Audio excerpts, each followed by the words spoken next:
Welcome everyone to another episode of the Shaman's Way podcast. As always, this episode comes from the teachings of our amazing friend and shaman in residence, Kriket.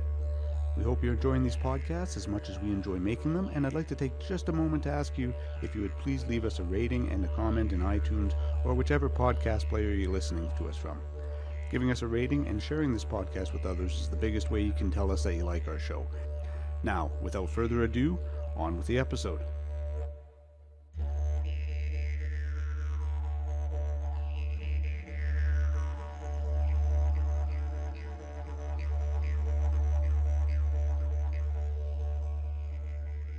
Well, hello to my constant listener, and welcome back to my semi-constant listener, and a very warm hello to my brand new listener.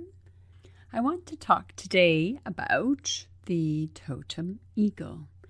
Before I move into that, I just want to express or share some clarity around the word totem from my language, my perspective.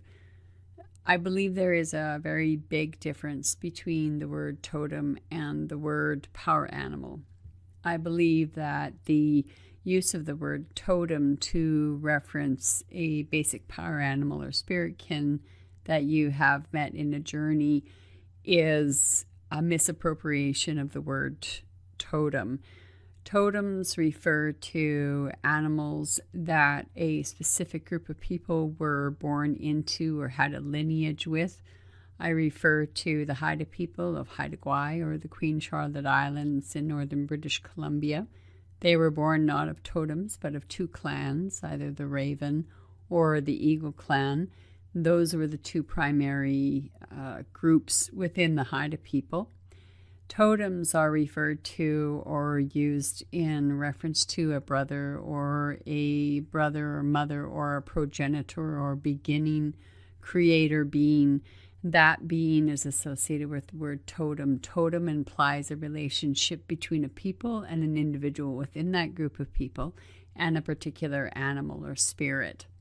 The use of the word power animal refers to a relationship with a spirit, generally an animal, obviously. I like the word spirit kin better. So spirit kin is a relationship that can be transitory. You can have different relationships with many different power animals, spirit kin, throughout your journeys, practicing any type of animistic spirituality, which includes shamanism. The reason that I am dedicating this particular podcast to totems is the reason that I accept there are certain animals who have a higher rank in the psyche of the common people, meaning globally, not just specifically or location-wise. The individual related to that particular totem has a different relationship than your power animal. Power animals are transitory, they come and they go. Totems are forever, and generally you only have one totem. You might marry with a person from another totem, and depending on the traditions, you might follow the mother's side of the clan or the totem, or you may follow the paternal side or the father's side of the clan or the totem in order to inherit the rights of the clan or the totem. Rights associated with different hunting grounds, different fishing areas. There were attributes associated within the tribe, within the community, with each different totem or clan. Power animals, we don't have the relationship of the clan or the tribe. A power animal doesn't give us status in amongst our people, whereas a totem or a clan would give you a different type of status. I'm going to step aside from that now. You recognize this as I've laid out my language.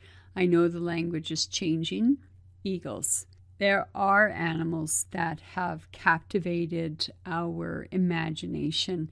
Eagles have certainly captivated the imagination of people who have them in their background, whether it was historical, like the Celtic people, whether it is present people in the Haida who have a relationship to the raven or to the eagle, to the people along primarily the coast of Canada and the US and somewhere inland that have the an eagle in their own ecology or in their own ecosystem.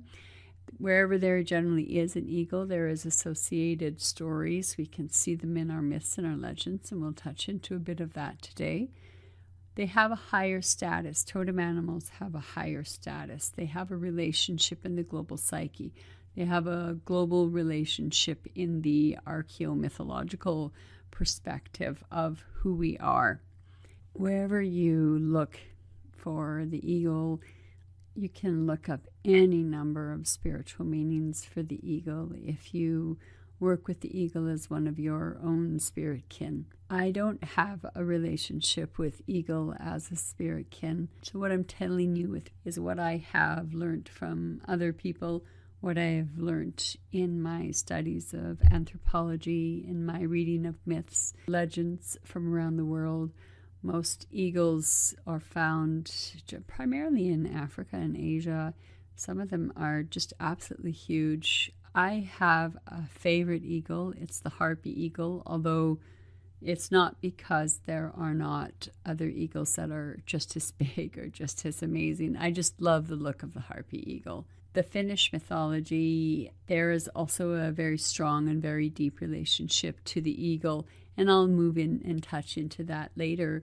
But I wanted to kind of go over what the eagle might be associated with from a psychospiritual way of looking at things. Illumination of Spirit. Eagles are often, as I talked about in the podcast Medicine Wheel East, eagles are off with the sun. So illumination, healing, creation with any bird that floats within the air. And we talked about air as being that element that connects the earth and the heavens, or the earth and the spirit world.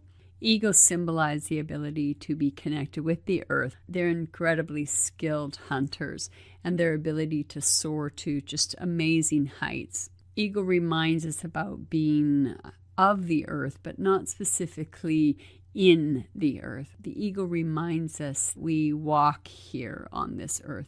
In Christian mysticism or mythology, the eagle symbolized resurrection. Could represent a greater sight or perception, as again, it was a bird that could be seen as moving through the skies, going into the home, passing through the hole in the ozone, landing itself into the home of the eagles.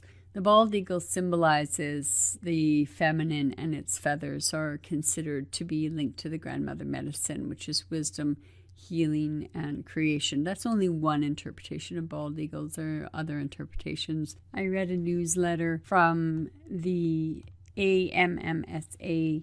It is a news archive website for Indigenous news publications. The part that I read is called Elders Get Last Word on Use of Eagle Feathers. The publication was a Windspear publication. I will include a link on the website Shaman's Way for this, or Doug will, but I'll give Doug the link. But it was published in 1999. The reason that I'm bringing this up, it lends credence to the eagle being a totem, eagle being associated very strongly, as we all know, with spirit among a people. The article went to say that their eagle feathers are in a great demand among the Cree, the Dene, the Saltu, the Dakota, Nakota, and the Lakota cultures in Saskatchewan. And there was even a greater demand for the feathers on the powwow circuit.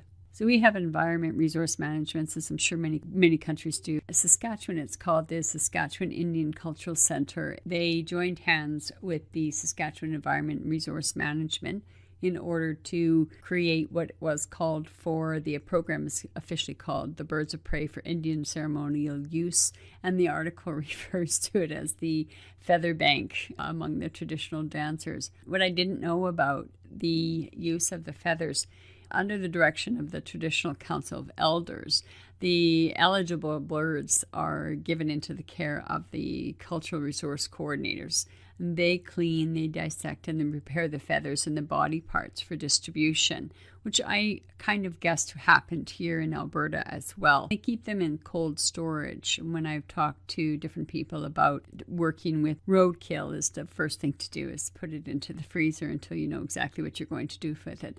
I know that I'm talking about eagles as a totem, and this may seem like an interesting tangent. It is a tangent, but it is also a relationship between the people and the spirit of the eagle. So the spirit of the eagle, there aren't as many feathers as one might particularly see. Groups make an application for feathers, and they make an application for birds of prey, for the feather for the body parts. Almost all of the applications request feathers from immature golden eagles. And if you're not sure what that means or what that's about, the white feathers with the black tips, those come from the immature gold eagles. According to the one that I read, there were not very many requests for owls, which makes sense because owls have a great deal of superstition. Hawks, falcons, people they distribute the feathers to were the Sundance leaders, to the medicine women and men, or the servers who would need a fan for ceremonial purposes. Next in line were the veterans. They were given the next consideration as feathers to dress an eagle staff. Some of the feathers on hand for graduations.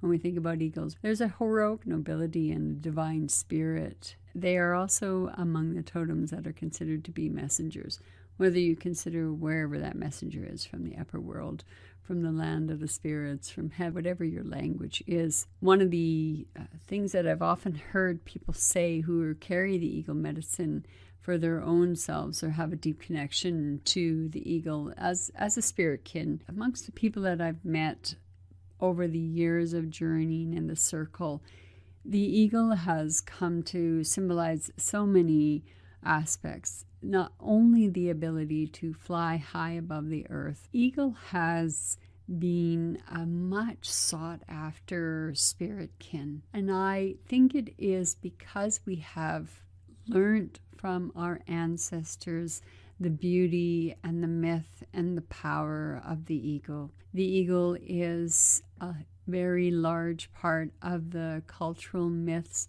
I am surrounded here living on Treaty 6 land in Alberta, Canada. In Finland, the golden eagle is considered to be a totem or a bird for the people in the Kalevala. And Koko is that mythical, that giant bird of the Sami. It has an iron jaw, an iron beak, iron talons, and it breathes fire. The fiery eagle sits on a birch and keeps watch of people approaching the lands of the north. And I'll share with you a poem. A fiery eagle was on the birch. Its beak was like a sorcerer's nose. Its talons like 5 reaping hooks to draw a wizard's arrow out, to overcome the powerful ones, to snatch away the soothsayers, to keep watch over jealous folk, so that no sorcerer's arrows hurt, no sorcerer's darts, no witch's knife, no pointed iron of soothsayers. This comes from the magic songs of the Finns. So Koko is a powerful ally as well to, in the Kalevala, it would be associated with Vainamoinen, the very first shaman, but most shamans in the Sami often have an ally that would be an eagle. The eagle claws are magical tools. They are often used in the Sami tradition as chasing diseases from a patient's body. From an eagle I shall take the claws, the talons from an hawk. There is an eagle, a famous bird, flashing on the water of the sea. Dwelling on the billows of the sea, one of its wings the water skimmed, the other nearly touched the sky with its hard claws. I'll chase the sudden maladies away, I'll crush to bits the murderers, the evildoers I shall squeeze more again, from the magic songs of the Finns. When we recognize an eagle in the sky, if you have had the pleasure of seeing one, it is often a feeling of joy. When I was hiking in Belize and spotted a Harpy Eagle, was fortunate enough to be able to take a seat. Not for very long, it was 40-some degrees. But anyway, as long as the Harpy was in the sky, I was able to take a seat. And this is why the Harpy has become my favorite. It was something that I really did want to see, although I thought the odds of seeing a Harpy Eagle were going to be almost nil. Luckily, I was in a region that had an ecological reserve, and those are very rare there. I was very fortunate to be able to sit down and watch it, and it's such a huge bird. It weighs about, 13 pounds, I think, and its wingspan must be close to 6.5 feet, so it's just huge. It has these beautiful plumes on its head. I can understand just by viewing it in that brief period of time, that feeling of majesty. I can understand why the totem became a part of our identification as human beings. I can understand why humans associated their spirit with the spirit of the eagle.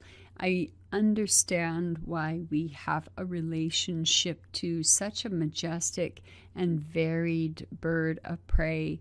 They have different categories, the Harpy Eagle being one.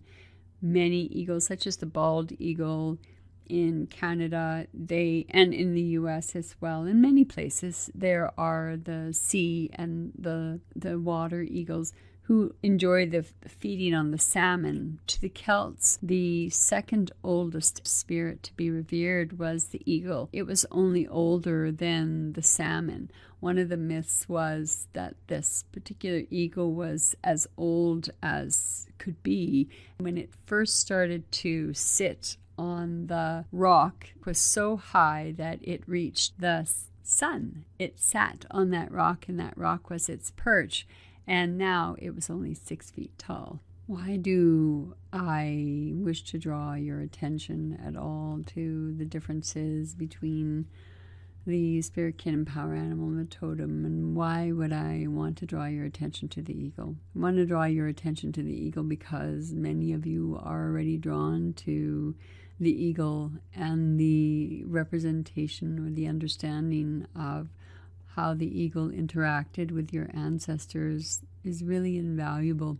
How the eagle was perceived in the myths or the stories that you are attracted to is also important. The eagle you are using in your medicine will speak to something very specific for you. If you are in North America, it is often, I would guess, and I may be ignorant, but I would guess that the majority of people who have eagle as one of their spirit kin have the bald eagle. I do know that in the circles I have attended and been involved with over the years, the eagle is often a bald eagle or it is a golden eagle. I wanted to draw the attention to those of you who have a strong love for eagle to do a little bit of widening of your research for what the eagle represents from a multidimensional perspective, from a multicultural perspective. It only widens our view of the world around us if we actively engage somehow, some way with the world around us. It is one thing to have an abstract relationship with an animal. It is a whole other story to try to rationalize that abstract relationship. This is what the brain does. This is what our brain does. It does not let the abstract lie very gently.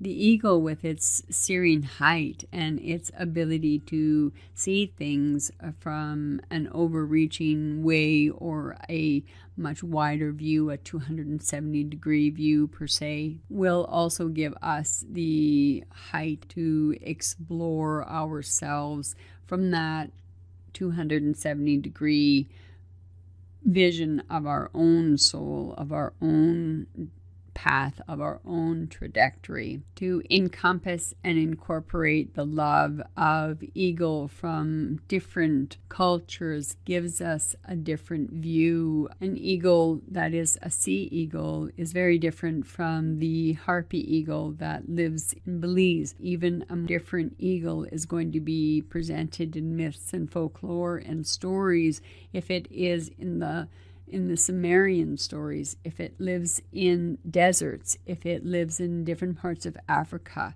it is going to have a different story. The better the voice of any totem is going to ring in your ears if it is better informed, simply as an opportunity or suggestion for yourself and your love of eagle to continue to explore how it is represented, talked about, given voice in another region, in another way. It is a powerful spirit. It does speak to the spirit of the east. It does speak to the spirit of air.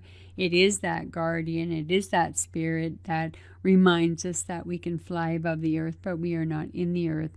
The eagle, although it lands in the earth, it is not of the earth. It is of the sky. It is of the trees. It is of the high perches. Eagles come in many different sizes, all the way from 14 pounds and 15 pounds down to 1 pound. It can have a wingspan of 7.5 feet, and it can be the size of a 1 pound buzzard. There are variations in eagles. I think these are like over 76 or 56 different types of eagles in the world. Eagle as a totem is the relationship the eagle has with its people, gives you an indication of the value that people place upon that particular spirit. They are considered to be the beings from the upper worlds. They are the beings that can see for long distances, so they give you the long view. If you're in love with eagle, what are the attributes of the eagle? Have you flown to the eagle? Have you merged with the eagle? Can you talk to the eagle, talking about the differences between the spirit kin, the individual relationship, and the relationship of the totem, the relationship of being the father, the brother, the progenitor for a creation myth or creation stories? There is much more wisdom to be gained in conversation with the voice outside yourself rather than the voice of your own research. There are many valuable lessons to be found and to be sought in the journey state, as well as there are many valuable, important insights to be gained from doing your own research, doing your own reading, doing your own watching.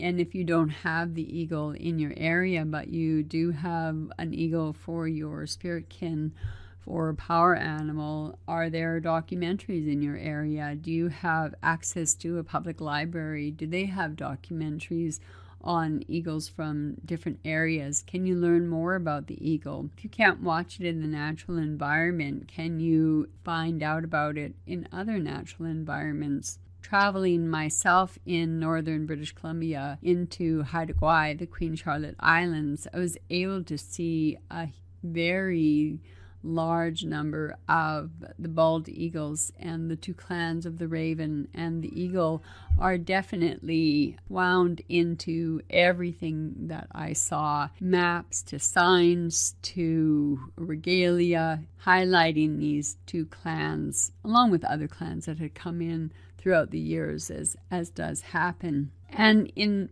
meeting those two birds in the wild during my hikes, I have found an interesting and curious relationship between the voice of the raven and the eagle. The eagle having its own very high-pitched voice, and the raven having that, from my perspective, that low, guttural, croaky voice.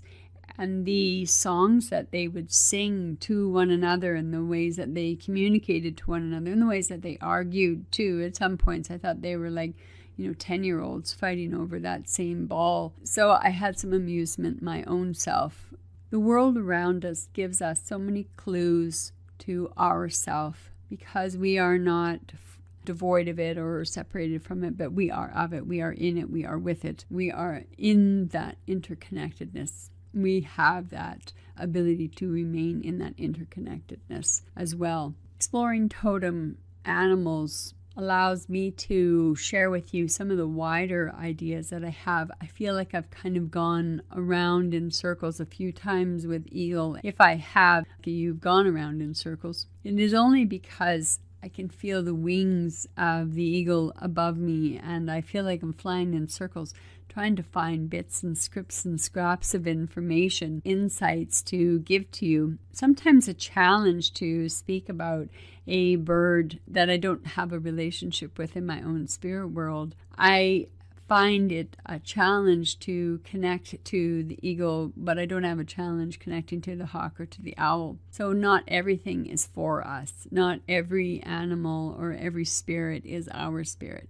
And keep that in mind as we wander through this journey of shamanism, a journey of finding what animals work with you. Looking at the totems, we recognize the strength of a people who are related spiritually to a powerful bird or a powerful animal. I want to do a series of podcasts on totems and have a better and wider understanding of some of the relationships between people and folklore and the creation in the psyche of a totem. Where does the totem come from? Where does the idea in the ancestral mind, in the myths, in the spirit world, when did we shift from being complete relationship with animals, having stories that we birth from animals, seeing animals on the same level of us, to the point where we have separated ourselves, no longer have a relationship to animals from an ancestral and kin perspective. Many of us, not all of us obviously, are more urbanized. We're trying to reclaim a relationship to a spirit that we might not ever see in this world. The reason that I wanted to share background information to give us a better understanding of our relationship, not only on the web in direct relationship to that animal, but also on the web, and how that animal has, or that bird has certainly affected many cultures, many myths, and many stories. Not very many animals have the ability to transcend different cultures and different stories. But where again did we decide that we were not of the animals, but we were separate from the animals? Is the creation of the totem or the recognition of a totem a reminder of the days when we were evolved with the animals and we weren't separate from animals? Understanding of the ancestrals and the ancestral call to be in such divine and deep relationship with an animal has to be something that I cannot fathom, for that is not my relationship to the world around me. To have such an intimate relationship and striving to maintain an intimate relationship, and that intimacy passed down through the generations by saying, yes, my child, you are a direct descendant of, and fill in the blank. Depending on which continent you are from, will also speak to the type of totem that you are born in. The totems of Australia would be very different from the totems of Alaska. The different animals, that relatable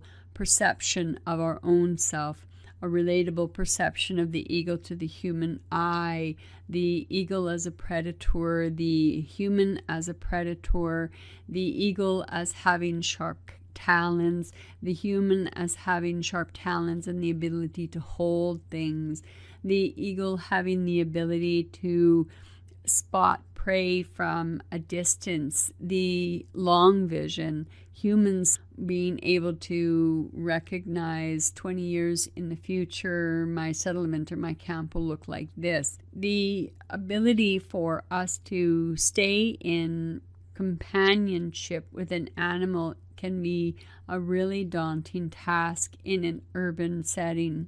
I encourage you to maintain your imagination, to open your mind, and to, if you're interested in doing written research, certainly go out and find the books, find the websites, find the newsletters, find the articles from people who also have a similar relationship as you do with a particular animal or a particular bird or a particular creature, whatever it is. What are their findings with it? What do they seek? My relationship to horse may be completely different from someone else's relationship to horse. My relationship to the lion may be very different from your relationship to lion. The totem talks about a intellectual, spiritual, physical companionship and lineage more so than a power animal or a spirit can. Eagle has beauty in all forms and in sizes, as I said earlier. The varied colors, the varied plumage, the varied environments that the eagle lives in. It would be remiss of us as human beings and explorers of the spiritual world not to find out the language of the eagle from different societies, from different tribes and different cultures. If you claim to have a relationship with a long-standing totem, wouldn't it make it an easier or a different relationship to explore what that totem is, how that totem works with you, how that totem might relate to you? If you have done any ancestry, do you know if you have, are you from Finland? Are you part of the Celt who have a relationship, a long-standing relationship in their myths with the eagle, even though for the Celtic people there are no more eagles in the area? What is your long-standing tradition? Can you find it also in your heritage? If you have ancestral heritage, can you find a relationship to some of the animals that you work with in your own ancestral heritage if you have separated from it, if you're not engaged in your ancestry? I hope I've given you a little bit of food for thought on the eagle as a totem. I will expand on this. I believe I don't know which next one I'll do. Good heavens, that could be anything. But I'm going to give you breath now to step away from the earphones. So to my constant listener, thank you for joining me again as I meander through my thoughts on the eagle. Thank you to the semi-constant listener. I hope that you found at least one nugget into this podcast that you can take away with you. And to my brand new listener, congratulations for making it through my mental meanderings. And I do hope to see you back again on Shaman's Way podcast. Until next time, sayonara. Thank you again for joining us here on the Shaman's Way podcast. If you have any questions, would like to make a request for a future episode, or if you're looking for other shamanic resources, including free drumming tracks, please visit us at shamansway.net. Until the next episode, be well, everyone.